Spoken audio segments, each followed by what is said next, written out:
एक वेदमती माता हुई। वेदमती एक राजा की कन्या थी, और आपने बहुत ध्यान से सुनिएगा, इस कथा के बाद फिर हम कथा को विश्राम देंगे, फिर आचार्य चरणों के कुछ भाव सुनेंगे।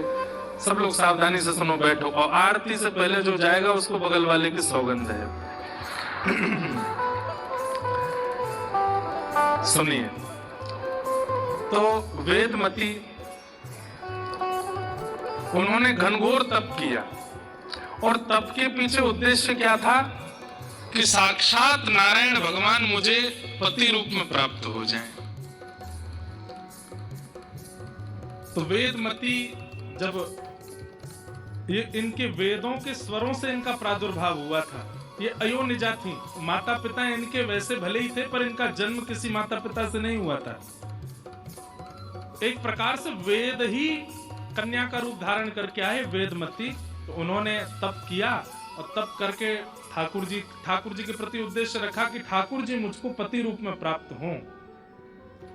आपकी तपस्या अंत होने वाली ही थी, तभी रावण आ गया, और रावण ने इनके केश पकड़ करके इनका तप भंग करना चाहा। तो तप का कुछ क्षण ही रह गए थे तप पूर्ण होने में, तभी रावण ने आकर के इनके केश पकड़े। तो इन्होंने अपने किसी शस्त्र से अपने जो केश रावण ने पकड़े थे उस बीच से अपने केशों को काट दिया, और जो बचा हुआ शरीर था उसको योग अग्नि में प्रविष्ट करके भस्म कर दिया। एक प्रकार से अंतर ध्यान कर दिया। लेकिन इनकी तपस्या पूरी हो गई थी। इन्होंने जाकर के ठाकुर जी से कहा, ठाकुर जी मेरा तप तो हो गया, लेकिन रावण बीच में आ गया, तो आपके दर्शन नहीं हो पाए, आप प्रकट नहीं हो पाए, अब मेरी तप का फल मुझे कब मिलेगा?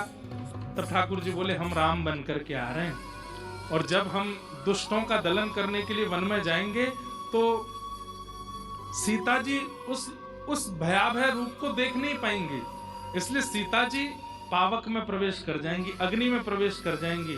तब सीता जी का रूप धारण करके तुम आ जाना साथ में, और आगे की यात्रा, और तुम्हें बदला भी लेना है। ये रावण ने तुम्हारा जो है तप में विघ्न डाला, इसलिए तुम आगे की यात्रा में संग चलना। तुम्हारे सामने हम दुष्टों का दलन करेंगे, फिर रावण तुम्हारा अपहरण करेगा, फिर तुम्हारे रावण की नगरी में रहने के कारण ही हनुमान जी जाकर के, जैसे उसने तुम्हारी तप में विघ्न डाला, उसकी पूरी नगरी को जला देंगे, फिर हम आकर के रावण का वध करेंगे, तुमको वहां से ले लेंगे। तो तुम्हारी जो इच्छा थी कि मैं पति रूप में मिलूं, ये पूरी हो जाएगी। वेद माता बोली ठीक है, और वही हुआ। जब राम जी आए तो सीता जी अग्नि में प्रवेश कर गई। फिर छाया की जो सीता जी आई वो यही थी, वेदमती। यही सीता जी का रूप धारण करके आगे गई, और फिर रावण का भी बदला पूरा हो गया, और इनकी इच्छा भी पूरी हो गई कि राम जी मुझे पति रूप में प्राप्त हों। पर बात आकर के कहां रुक गई? तुम्हारी तो इच्छा थी कि हम तुमको पति रूप में मिले, पर हमारा तो संकल्प है कि हम एक ही पत्नी व्रती रहेंगे, इस काल में एक पत्नी व्रती धारण करेंगे। अब एक प्रकार से तुम हो सीता जी के रूप में, लेकिन हो तो दूसरी कन्या ना, इसलिए अब तुम दोबारा अग्नि में प्रवेश कर जाओ। और उसके लिए पूरी लीला रचा करके राम जी ने सीता जी को वहां वाल्मीकि जी के आश्रम गई, और वहां से अग्नि में प्रविष्ट हो गई। वो वेदमती माता प्रविष्ट हुई हैं, और जो वास्तविक सीता जी हैं वो पुनः राघव जी के साथ में आ गई। इस प्रकार से पूरी लीला हुई। लेकिन वेदमती बड़ी नाराज हो गई, बोले कि भगवान, क्या तप में तप करने वाले की ही इच्छा होती है, ठाकुर जी की इच्छा नहीं होती? मैंने तो आज तक नहीं सुना। आप ध्रुव को दर्शन देने के लिए उसकी इच्छा से गए थे कि अपनी इच्छा से गए थे? ठाकुर जी बोले, हम गए तो अपनी इच्छा से थे। बोले, ध्रुव को दर्शन करने में आपकी इच्छा है, प्रहलाद को दर्शन देने में आप नृसिंह बन के अपनी इच्छा प्रकट कर सकते हो, लेकिन वेदमती को पत्नी रूप में स्वीकार करने में आपने कैसे कह दिया कि तुम्हारी इच्छा थी, मेरी इच्छा तो नहीं थी। मेरी इच्छा अभी अधूरी है, इसको पूरी कीजिए। तब ठाकुर जी बोले, कोई बात नहीं, हम श्रीनिवास वेंकटेश के रूप में आएंगे, और आप पद्मावती बन करके आना, और हम आपको स्वीकार करेंगे, आपके साथ विवाह करेंगे।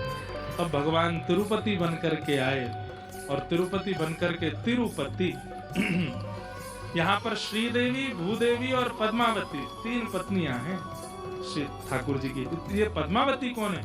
वही वेदमती पद्मावती बनकर के आई और ठाकुर जी ने उनको स्वीकार किया। ठाकुर जी की किसी भी लीला पर आप संशय नहीं कर सकते। हर एक लीला के पीछे एक रहस्य कथा है और आचार्य चरणों से आप उसका समाधान पा सकते हो। इसलिए ठाकुर जी की कथा क्या है? रसमालयम। उसमें त्याज्य वस्तु कुछ भी नहीं है। आप अगर ये कह दो कृष्ण की ये लीला, रास लीला को हम स्वीकार नहीं करते, तो आप गलत हो।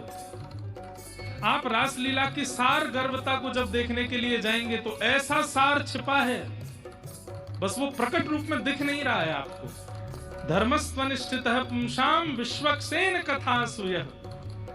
बोले आपके द्वारा प्रदत्त किए गए समस्त भावांजलियों को ठाकुर जी ने स्वीकार किया। इसका प्रमाण मिलेगा किसी सत्संग में जाकर के बैठना। अगर सत्संग में बैठे बैठे समय का पता ना लगे और खूब आनंद आने लग जाए तो समझ जाना अभी तक जितने भी प्रस्तुत हमने ठाकुर जी को किए सब स्वीकार हो गए। और तीर्थ यात्राएं करवा लो, फूल के बंगला बनवा लो, ठाकुर जी के 56 भोग लगवा लो, ठाकुर जी की आरती करवा लो। कथा सुनने की मत कहो हमसे, वो नहीं सुना जाता हमसे। बाकी भैया हमसे चाहे तुम गिरिराज जी की परिक्रमा लगवाया हो, वृंदावन की परिक्रमा लगवा दो, तिरुमला ले चलो, तिरुपति दर्शन करवा देंगे, 56 भोग लगवा देंगे, फूल बंगला बनवा देंगे, तिरुपति दर्शन करवा देंगे, 56 भोग लगवा देंगे, फूल बंगला बनवा देंगे। मतलब ठाकुर जी की वैसी सेवा हमसे चाहे जितनी करा लो, पर कथा, मुझे तो कथा में बैठती नींद आती, मैं नहीं बैठ सकता कथा में। तो इसका मतलब क्या है? आप जितना भी कुछ करते हो वो केवल श्रम है, ठाकुर जी उससे प्रसन्न नहीं है। और ये बात हम नहीं कह रहे हैं, स्वयं सूत जी कह रहे हैं, नोत्पादये दधिरतिम श्रम एव हि केवलम।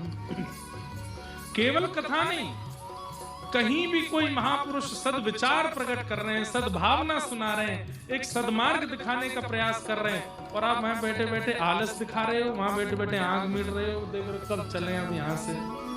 ये जो आलस्य है आपका, ये इस बात का प्रमाण करता है कि आपके द्वारा अब तक जो कुछ भी किया गया वो केवल आपने किया है, ठाकुर जी ने रिसीव नहीं किया उसको।